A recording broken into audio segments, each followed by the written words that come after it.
And so, you know, what I said to him was that all of my politics are shaped because of 9/11. That's how my politics are shaped. He said, well, what do you mean? You think that it's some kind of like vast Muslim conspiracy? I said, no, darling. The terrorists are homegrown. They're right here at the highest levels of government. You see, I think it's also my naivete. I didn't realize the level in which he was involved. I just thought, and so, yeah, you were. Something to. He probably thought you were like a secret agent or something, totally blowing his cover. So what? He starts gasping for air, or what happens? No. He just said, "I wish I could convince you otherwise." That's why he said we have to talk, you know, because I think he was absolutely incredulous, Alex. He just didn't know what to do with what I was, because I wasn't ranting at him. I was just sort of just stating. No, you're very charming, very powerful presence. Yeah. I just kept putting my hand on his shoulder and saying, "Oh, but you know that." So tell me about it. Tell me what you did. Well, so that's, you know, it's all, a lot of it's on the blog that you can have your readers, you know, go to that. But basically the point I'm making is that we just need to be like Toto and not be afraid to just sort of tell it like it is.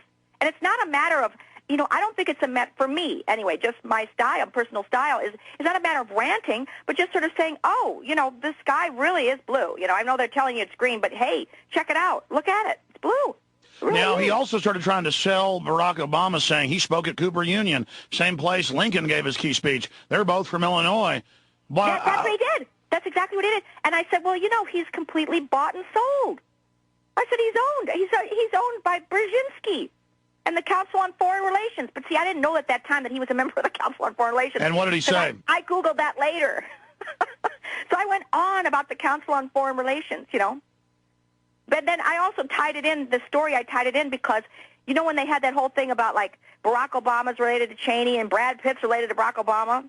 Yes. So I started to do this, my own sort of research into my famous relative, who was this guy named Elihu Root, who was a statesman and Secretary of State and Secretary of War under two administrations, under McKinley and Roosevelt, Teddy Roosevelt, back in the early days. And he was there when the Federal Reserve was created, and he actually spoke on the Senate floor for 3 hours against the Federal Reserve. But what I found out through my research, which was kind of amazing, was here was my ancestor. I was going on and on about the Council on Foreign Relations and the danger of that and how its commitment is just to the New World Order. That's it. That's their allegiance, is to the New World Order. You know, elite bankers take all. And it turns out that my ancestor was a founding chairman of the Council on Foreign Relations. Amazing. Stay there. I want to hear about this on the other side. Also, go to ChristineEbersole.com, and it's Christine, and then Ebersole. And she is just, I really count myself lucky to know her and to get to hang out with her in New York, and her really friendly, intelligent husband. And we just love her to death and her strength.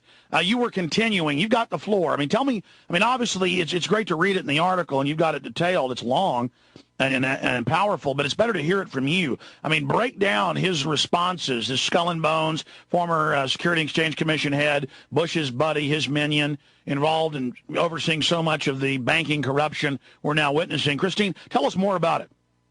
Well, this is the point that I wanted to make, Alex, is that, you know, when I was talking about Martin Luther King and he talks about the white supremacists being his brothers, there is no enemy. The enemy is the system. The enemy is the system. And that's what we have to keep our focus on, because to create the other and create an enemy is it doing exactly what the propaganda machines want us to do. There is always, in this business in the United States of America, has always been about creating an enemy. And when you create an enemy, a perceived enemy, you create fear, and then that's how you have control. And you see, so for us to do it conversely and say the enemy is, you know, these individuals that are involved in this kind of a system, that gets us off the track. Then we're still perpetuating that illusion that there's an enemy. The enemy is the system. It's not the individual, because the individual, as individuals, we are created out of the same dirt in God's image, and that our job is to love one another. So really what it is, it's about instructing people about what the truth is.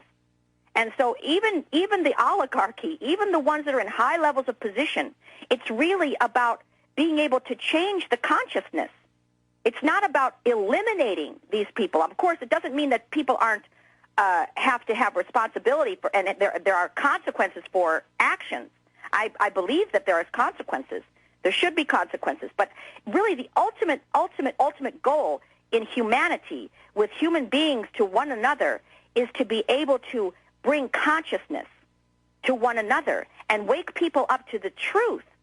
And the truth is not that we have another enemy, but we have these powerful systems that are taking away, where we have co-opted our power, our absolute blinding light that's within all of us, that we have co-opted that for this, Well, Christine, I agree with you, and that's why the global architects are such masters, and there's only a few thousand of them. Mm-hmm. They lay out the roads. They lay out the standards for the cell phones to track you. They lay out the laws on the drugs. They are the map makers of the mind. They lay out false maps, and then we follow them. All we've got to do is get outside the cage, outside the cave, outside the box, and see that it's a controlled paradigm. And I'm not even telling people what to think or say or do. I'm saying question. Start questioning. Take your power back. Start getting more aggressive about this, and just have courage and throw yourself, against the enemy like you did. I mean, why did you decide to go ahead and go public, and then you were attacked, and then you came back again, and now, you're bigger than ever? I mean, God brought you through the storm. I mean,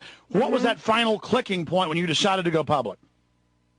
Well, I think it was about, again, I was influenced very much by the writings of Martin Luther King when he said to stand for the truth of God is the most important thing a human being can do, come what may. This is the end of life.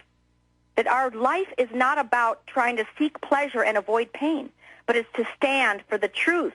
And to stand for the truth means intrinsically that we help one another, because we are all born of truth. We are all built in truth. We are all created from truth, so that we have to help one another realize the truth and be able to be aware of what is true.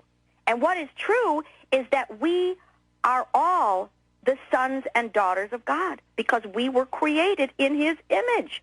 So that, I know it sounds simple, but what happens is, through this system that we live in, the brainwashing through religion and through our society, what happens is that Jesus or God is something outside of us, and we're told that it's something we put outside of us, that we have to go through a priest or go through a teacher or go through a person of state to get to this particular truth. And that's where all you have to do is click your heels 3 times and know that it's always been inside of you.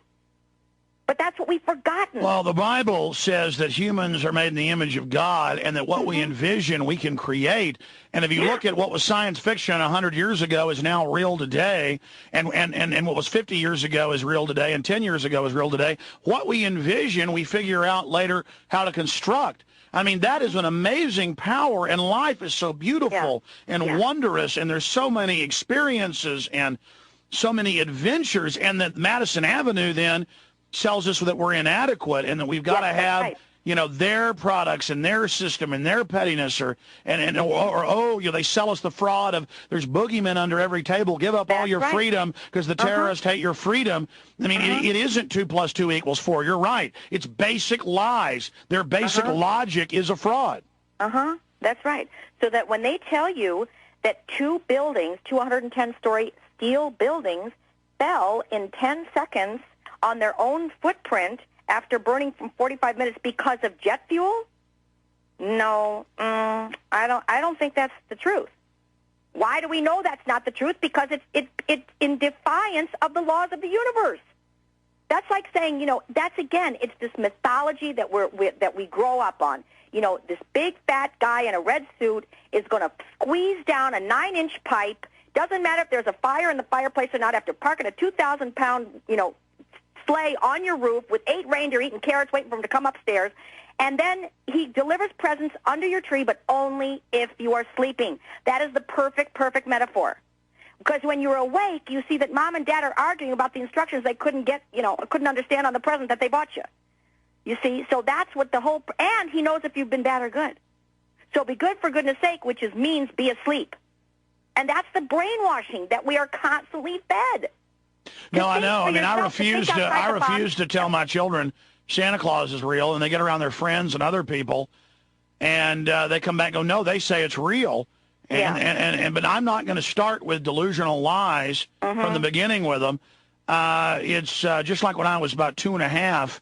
One of my first memories, my parents, and they were nice, I'm not bashing them, were showing me, on the bricks with the spaces, with the mortar, like that was the chimney. See, he comes down here. And I said, but he's too fat to come down there. and not that I'm smart, but I instinctively... Yes, you were smart. You figured it out already.